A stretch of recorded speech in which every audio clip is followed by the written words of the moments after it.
You are a year into the job now. By your estimations, has this job proven to be what more difficult about what you anticipated to be? How would you gauge the job a year in? Yeah, a year in, I would say it's definitely more difficult than I imagined it to be. It's just one of those jobs where you don't know what the job entails until you're in the seat. I think we spoke about this at the six month mark, but when you look at the mayor's office and you look at the responsibilities and you look at the departments and you think public works, you think engineering, you think economic development, and I laid out my platform, what you don't see is, 6 or 7 days after being in the seat, Shateri Payne being killed and having to give a speech at her funeral. You don't see those things. You don't see the countless amount of times that I've spent in living rooms with families that have suffered losses themselves. So that type of thing I didn't really see from the outside. You don't really calculate. It's one of those, God forbid that happens, but it happens, and in this leadership position, you have to be prepared to do that and provide inspiration, provide leadership in the city. Sometimes provide a sense of peace in the city. So, it's been just one of those jobs where it's harder than what it looks like on the outside, but I've thoroughly enjoyed it. Yeah, the things you mentioned that caught you as surprise, or that you didn't expect, were related to violence, incidents of violence, correct? Yeah. So, having the background you have, in the military and unfortunately dealing with violence there too, did that, provide any type of, experience or a way that you could, jumping off point? Yeah, it definitely did. It definitely did. I can't imagine not having those experiences in the military. I was a combat arms officer in the military. I was on the front lines of warfare in Afghanistan and Iraq. And also just being a leader within my class at West Point and, learning when any of my classmates passed away, there was definitely a reference point, but it's still different. I realized that I personally just never get comfortable trying to help a family or bring peace to a family after they've lost a loved one. Like, it's just not a comfortable feeling. And I don't want it to be. Honestly, I don't want to become callous to where it's just another day. I don't want it to be like business as usual when we suffer life. So yeah, public safety has been an issue, but I will gladly say in homicides, talking about that loss of life, we're down 29% this year for homicides. We've had 41 homicides on the year, and that's something to celebrate. I always said we can't celebrate and talk about our losses and not talk about our victories. I think that's very much a victory. Overall crime, we're down 9% this year. So Shreveport is undoubtedly safer by the numbers. But I'll never say that just talking about the numbers without understanding that perception of safety in our city. And I understand for a lot of people, too many people, they still don't feel safe. And that's our job. Our job is to go out every day and make this community as safe as possible and never be content or complacent just because numbers are going down. So we'll continue to work in the arena of public safety with all of our energy. Is public safety the area that you feel you hear most about from the people that you serve? I would say public safety and economic development, they kind of rotate, jobs, people wanting to make, a good living, with a standard of living here. And between those two, those are the two things that we hear about the most. Let's talk about economic development and industry coming to Shreveport. Where do we stand 1 year in?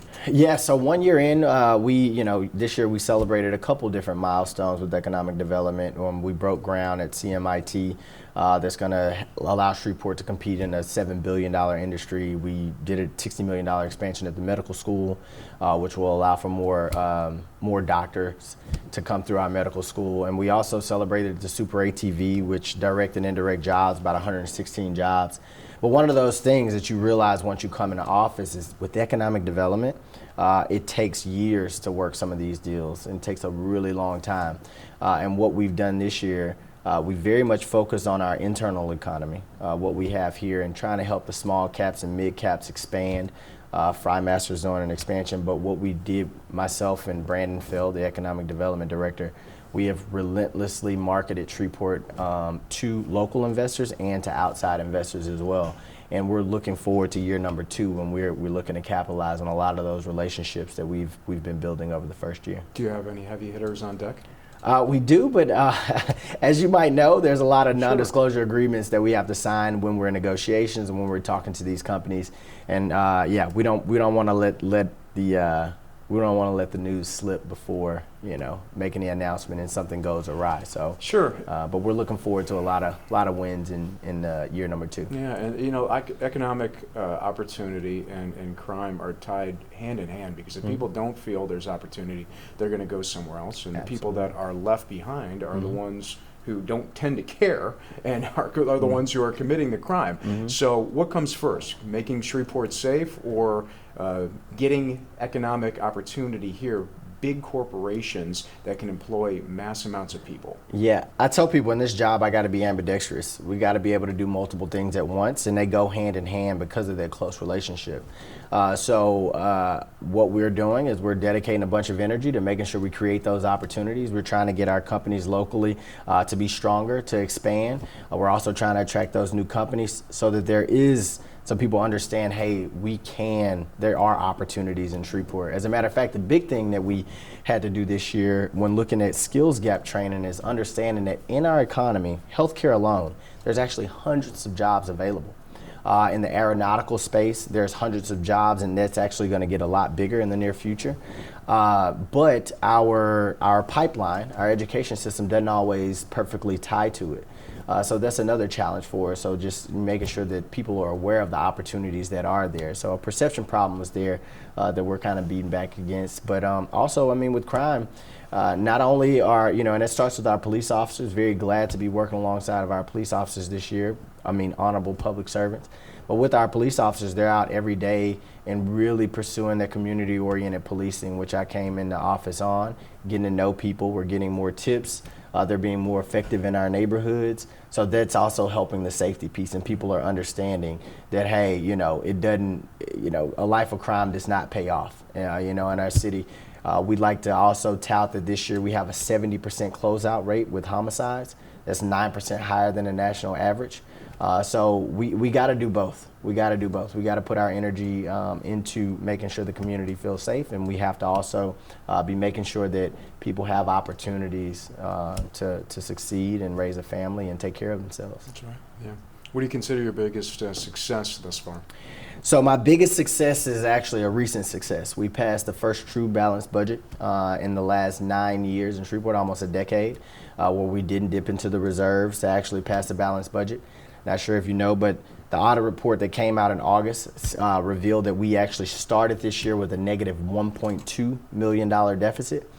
We've climbed out of that hole, and the budget projects for 2020 that we'll have over $2 million in reserve. So that's a net increase of $3 million. And I mean, that speaks to fiscal responsibility right there. And, with that budget, we're still able to do prolific things like expand the summer jobs program for our young people from around 20 or so students to 150 students.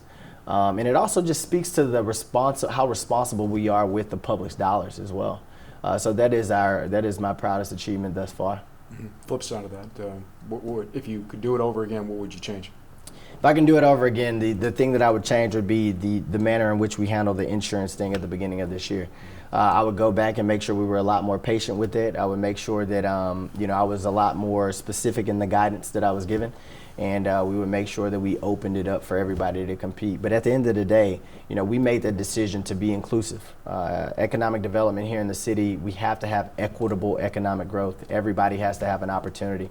And for the fact that African Americans had never been in that space before, that was something that was unacceptable, but there was a way for us to get after it, and we have corrected it. I mean, we just conducted the RFP process and brought in a bunch of companies. We made a special committee to help us choose insurance coverage, so we've already learned and we're already stronger for that. Mm-hmm.